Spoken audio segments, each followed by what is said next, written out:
Hey everybody, welcome back to Video Game So Tarek and I got an interesting video for you guys this evening because recently we've been talking about the Super Sega FPGA project. A team out of Spain is saying that they are going to make an FPGA board that plays every single Sega Genesis game in some way or another moving forward. And they finally have a demo out showing what they state are games running on work-in-progress FPGA cores. So we're going to check into all of that, see what the results are, and kind of go over the new details. Because from the beginning, with the press release just being a PDF and nothing ever really being seen, a lot of people, myself included, were talking about the fact that we wanted to know what this was actually doing, because they showed mock-ups, they stated a price, we really hadn't seen anything quote-unquote running on the board for something like MiSTer FPGA or the other associated projects where we can point to actual demos. So the Super Sega team uploaded this video, and their credit as well as a link to the full video is down below if you want to check it out. Just be aware it's not in English, so a lot of the auto translation on YouTube can be a little bit dicey. This is apparently the front end of the project, definitely still a work in progress, but if you ask me, it's got some big PlayStation 3 cross-media bar vibes going on, and it's at least interesting to see something because for the most part this has been a paper project.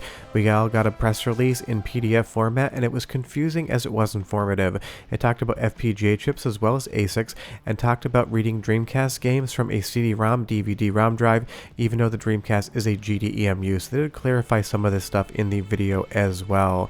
But I want you to be aware, the video shows that they state our cores running on a development FPGA board, but you're not going to see that board anywhere in the video. I'm not saying that the Super Sega team isn't doing exactly what they say, I'm just saying again, I would love a shot or two of whatever this FPGA board is doing something, because it definitely helps us understand better. And the gold standard is showing a cartridge going into a cartridge slot and loading something up on the actual FPGA, but we're going to have to wait and see, and you'll see that there are some slot empties or no CD inserted icons there. There's also SD card loading as well, so obviously you're going to be able to use this product when and if it releases with files as well as with your original game media. So they're going to go ahead and load up Saturn Bomberman here, and I will say right off the top, it definitely is not running correctly, and that is not a dig. That's totally fine if this is a work in progress core. I've done so many different preview videos on SRG 320 Saturn core, it is still not done, and while it is so much fundamentally better than last year, Sega Saturn is a complicated piece of hardware, so you'll see here in the screen cadence, it is not correct. Now I still have no idea as to whether or not they are producing all their own FPGA cores or if they're porting some open source cores over, but this is what Saturn Bomberman should look and feel like in the screen cadence. You'll see the complete smoothness in the refresh compared to what the Sega Saturn team was showing, and again, I can't stress enough, that's not a dig. Cores do not release finished on the first iteration.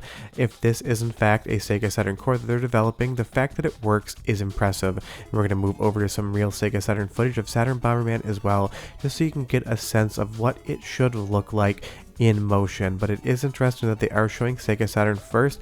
I was very curious about how they were going to do that, and while I still have some questions, at least there's some footage out there. And it's interesting that they skip over the intro menus and FMV cutscene here. My guess would be that it stutters or freezes, because that's something we saw at the beginning stages of the Sega Saturn core for MiSTer FPGA. FMV videos would constantly freeze and hang and crash the core, so I'm wondering if that's the same situation on the Super Sega side of things. Obviously the FMV situation's been fixed for a long time on MiSTer FPGA, and again I have no idea whether all of these cores are something they're making from the ground up or porting over, but I'm really not surprised that there is some staccato motion and otherwise choppiness in the Sega Saturn portion. The next thing they're going to do is move over to the Master System, which is definitely something that people do enjoy. It wasn't as big in the US as it was over in Europe and Japan, but it is still something that they're going to be featuring with a cartridge slot on the system. And it seems like the refresh rate here again is doing something ever so slightly weird. You're going to see some screen tearing in the screen overall, and these again are not knocks against the development. This is how things get made. I'm just pointing at what I see in the footage. So if this is running off an FPGA development board, clearly it is running games, it just needs some more development time. But again, I wish they had just taken a few minutes to show the development environment, show the development board hooked up to the computer, and running and ingesting certain things, because I do think that this is probably running on some sort of FPGA device. I really can't genuinely say that with any certainty because I haven't seen it yet. And in a couple minutes, we're going to go over Sega Saturn's timeline as to when you should be able to expect to see prototype hardware shown running real games. But as far as the Master System is concerned, what they're showing does seem to be working, but it definitely has some screen cadence issues, and this is just footage off of the FPGA cores on the MiSTer side of things for that cadence comparison. So it is interesting. Now moving over to 32X, this was something that was not included in the initial press release, but apparently is going to work on the Super Sega side of things. And while I do have some questions as to how they're going to actually patch the video signal through, because the 32X did need a physical connection out of the back to a Genesis, they talk about using the adapter or the actual 32X within the Super Sega system, and the fact that you can load cartridges or play games off an SD card, so it seems like you don't actually need to use the carts, just need the 32X. Now moving over to the Dreamcast side of things, the one that everyone's been curious about and what everyone seems to be racing to try to get a core for, and I really would have loved to have seen that demoed within this video, because every other core they're talking about is something that already exists in FPGA on the MiSTer side of things. And I'm not saying there can't be two competing projects, the more the merrier. I just wanted to see something that we hadn't already seen done on another platform. And as far as the actual disc reading the GD-ROMs from Dreamcast, the team has talked about that, because when we initially did this video, everyone, myself included, was very curious how a CD or DVD reader was going to read a GD-ROM disc. So it seems like they are trying to source some sort of part to make that happen, but if they can't, it seems like they're going over to the SD card and maybe even compact flash. If the actual translation on YouTube holds up, again, this is automatically done, and sometimes it does not spit out the actual translation the way you would want to see it, unfortunately. So they've also shown off some other systems as well, Golden Axe on the Mega Drive here, and it seems like of all the cores that they are showing off in this non-hardware showing video, the Mega Drive seems to be working the best. Sega Saturn seems to be loading games that's got some staccato motion. The Master System seems to have some sort of refresh issue, but Golden Axe 2 here seems to be pretty close to what you would expect Golden Axe to actually look and play like. So that is definitely something, if this is running on an FPGA board, is impressive.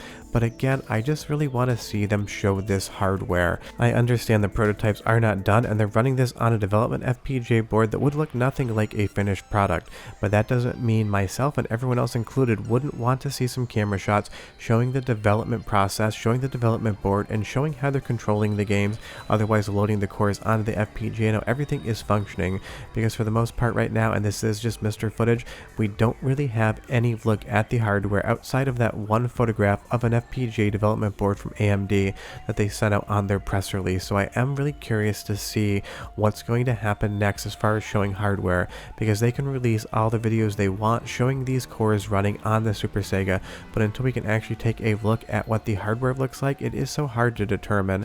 And now they talk about the timelines, and this is when they're really setting a date as to when we should expect to see more, and that is what everyone's definitely going to be waiting for here.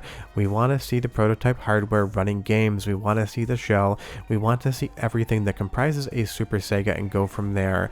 And they're also stating that you can back up your original cartridge games to the SD card. So apparently in September they're going to produce the prototype boards and publish the schematics. Those will be very interesting to look at least for me. The schematics tell a lot about the project. October, they say they're going to produce the prototype of the shell of the console as well. So hopefully sometime September, October, November, you should be able to see a Super Sega console running games in a non-finalized design, but something that's tangible that you could hold in your hand, turn around, and otherwise demo to the public. Because that's the thing about all these new projects. They have to prove that they can deliver what they state they want to deliver. So leave me a comment down below and tell me on a scale of 1 to 10, how confident are you that Super Sega is going to deliver everything they've stated.